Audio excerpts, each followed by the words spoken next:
PS কম্পিউটারে আপনাকে স্বাগত।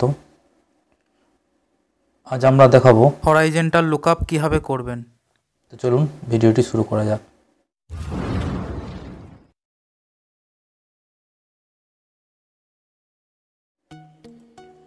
এক্সেল ওপেন করে নিয়েছি।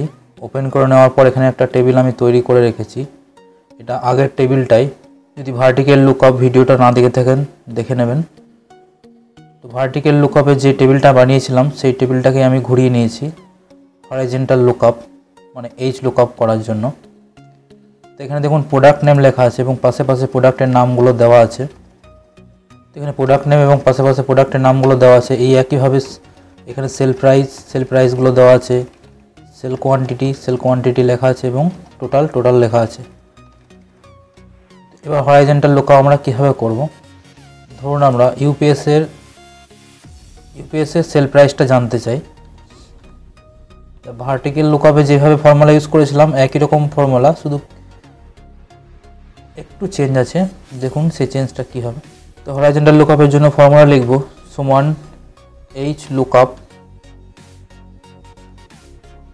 নেক্সট আমাদের বলছে লুকআপ ভ্যালুতে এখানে প্রোডাক্ট নেম, সেই নেমটা দেবেন যেটা দিয়ে আপনি খুঁজতে চাইছেন সেল প্রাইস। যার সেল প্রাইসটা আপনি জানতে চাইছেন সেই প্রোডাক্ট নামটা এখানে দেবেন। এই সেলটাতে ক্লিক করবেন, সেল রেঞ্জটা আপনাকে দিতে হবে, সেল অ্যাড্রেসটা। তারপর কমা দেবেন। কমা দেওয়ার বলছে টেবিল অ্যারেতে আমরা কি করছিলাম, পুরো টেবিলটা সিলেক্ট করছিলাম।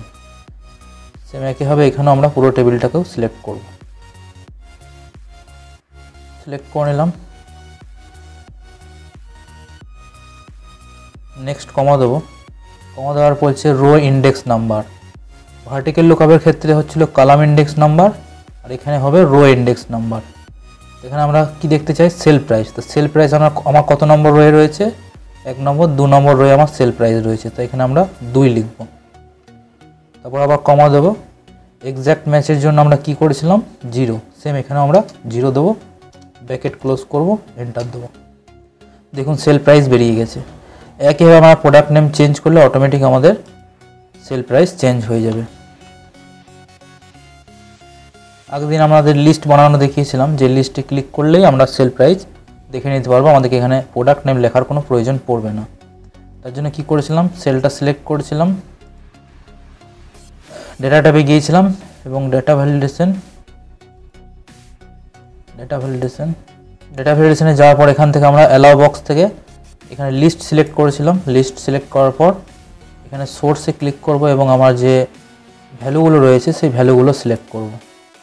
এখান থেকে সিপিইউ, এখান থেকে প্রোডাক্ট নেম শুরু, এখান থেকে সিলেক্ট করে আমার যতগুলো প্রোডাক্ট নেম আছে সব প্রোডাক্ট নেমগুলোকে সিলেক্ট করে নেব।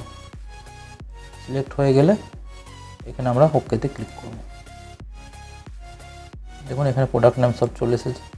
আমার যে প্রোডাক্টটা প্রয়োজন সেই প্রোডাক্টটা সিলেক্ট করলেই আমার তার সেল প্রাইসটা আমরা দেখতে পেয়ে যাব।